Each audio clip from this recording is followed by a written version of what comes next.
Hi there, I'm meteorologist Marielle Ruiz. Thank you for joining us on WFAA Plus. We will be here all day tracking Hurricane Milton for you. And I want to first start off with what Milton is doing, where it is, and then we'll get into the forecast, landfall, and what we can expect as far as impacts for Florida. Right now, we are still tracking Category 4 Milton. It has max sustained winds of 145 miles per hour with wind gusts of 155 miles per hour. It's moving quite fast to the northeast at about 17 miles per hour, and it is only 150 miles southwest of Tampa. And I'm talking about the circulation. Where you see that icon there, that is where the eye is. That is where the strongest winds are within Milton. Now, some of the outer bands are already making it onshore to Florida. It's causing heavy rainfall, but also tornado warnings this afternoon. So every red box that you see there is a newly issued tornado warning. And you can see those red boxes there. You can see that heavy rain wrapping around anywhere from Fort Myers to Tampa and areas north along 75. I'm going to take you in on a close zoom in across southwest Florida. Areas like Naples, Fort Myers, on the lookout for potential tornadoes with the outer bands already working in to areas of Florida, as well as the heavy rainfall. But you can see there, even in central Florida, dealing with some of those tornado warnings, active tornado warnings, and I have seen some confirmed tornadoes this afternoon in southwest Florida. So we'll be watching that. Another wide view of just how large this storm is. We are looking at this storm spanning anywhere from North Florida all the way to southwest Florida. And again, landfall hasn't happened yet, but we are expecting it sometime late tonight. Let's go ahead and take a look now at the tornado watch that's in place. It extends along I-95 between Daytona Beach, south towards West Palm Beach, Miami, and Marco Island, Fort Myers, Sarasota, they're all included, Tampa as well. Pretty much the southern half of Florida is included in a tornado watch. And again, that's because of the outer bands of Milton making their way into inland Florida. I'm going to take you now on the forecast track. So this is when we're projecting landfall. Right now, it's still considered a Category 4 storm, but as it approaches Sarasota, it's going to interact with the land. It's also interacting with something called wind shear. That's what's helping drop the category. But even with this drop in category, still considered a major hurricane with max sustained winds of 125 miles per hour.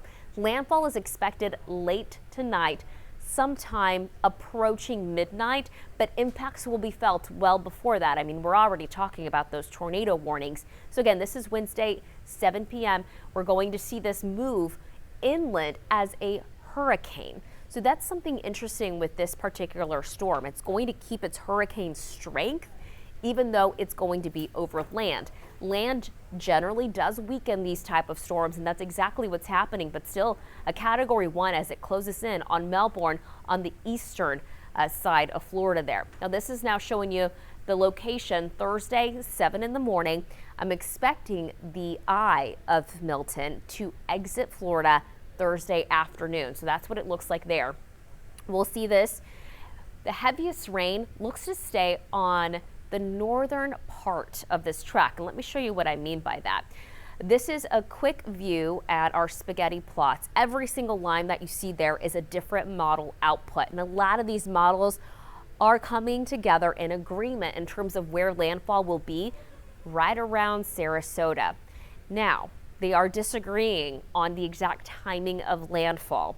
Some are saying before midnight, some are generally a little bit slower and bringing this in after midnight. And like I said, at this point, timing of landfall is not critical because at this point, impacts are already being felt across the Gulf Coast of Florida. So that is why we are now under watching the hurricane warnings and tropical storm warnings. Remember I showed you that track and how it contains its hurricane status as it's moving inland? With all of that pink there, that's a hurricane warning because of the winds. On the northern side, you see the red. On the southern side, you see the red. That's tropical storm warnings. That's what we're expecting, tropical storm force winds. That's winds anywhere from 39 to 74 miles per hour. Anything above 74 and higher, that's considered hurricane force winds. So let's now look at that wind. This is showing you a different view at wind speeds. We call this a wind plot. So right here, that's where we see the strongest winds. And like I said, 74 mile per hour wind speeds or higher is considered hurricane force. The wind field right now is about 70 miles wide, but once it starts losing some of its strength as it approaches land, the wind field is going to actually expand in coverage. So look at this. It goes from 70 miles wide to about 100 miles wide. That's why storm surge is going to be such a big issue with this storm. And look at this. This is updated, by the way. This is updated for Wednesday. Now, Sarasota to Fort Myers expected to see the biggest storm surge at 10 to 15 feet, anywhere from 8 to 12 feet between Tampa, Sarasota. Fort Myers towards the south, we're looking at 8 to 12 feet. Either way, looking at record storm surge. Storm surge, remember, is water that gets pushed onto the coast from the ocean. That's called saltwater flooding. That's not taking into consideration the rain that Milton is producing.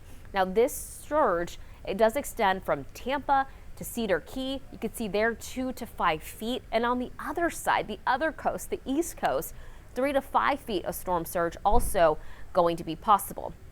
Here's a different view of the timing and the rain. So we've talked about the landfall timing. We've talked about the landfall location. We've talked about the storm surge. Now let's talk about the rain that we're expecting. This is our timecast for Hurricane Milton. This is around 7 p.m. Your time, by the way, the timestamp, top right-hand corner there. So approaching Sarasota as a Category 3 storm sometime late tonight. Look at that band of heavy rain. That's extending anywhere from Tampa to Orlando. That's where we're going to see the heaviest and highest rainfall totals. And on the southern side there, you see these rain bands. That's where we're expecting the most tornadic activity. That's why it's so active right now. That's expected the rest of the afternoon. This is going to make its way inland. This is now around 11 p.m. So again, late tonight, making landfall near Sarasota. There's Tampa there. We're going to continue to watch this. But look at this. As it makes its way inland, you're going to see this contain its hurricane status, that band of heavy rain staying on the northern side of it where we see the highest rainfall totals, eventually exiting, at least the center of circulation, exiting Florida as we approach Thursday afternoon. We'll still see some wraparound moisture, maybe some light rain after that, but eventually we're going to see that rainfall kind of dwindle down as we head towards the end of the week. Here's a quick glance at your rainfall totals. From Tampa to Orlando there, anywhere from 12 to 16 inches of rain. That is over a foot of rainfall area-wide. Some localized totals up to 18 inches will be possible right along that band of heaviest rain. Very sharp cutoff as you head more north. Cedar Key to Gainesville, anywhere 1 to 3 inches of rain. Close toward Daytona Beach, 8 to 12 still in that category. The southern tip of Florida, we're looking at anywhere between 1 to about 4 inches of rain. Another quick look at Hurricane Milton with max sustained winds of 149 miles per hour. Again, it's still moving to the northeast at 17 miles per hour. It is closing in on landfall that happens later today. Again, this is a historic storm. It's going to cause some damage across the western coast of Florida. This is also considering that we just had impacts from Hurricane Helene.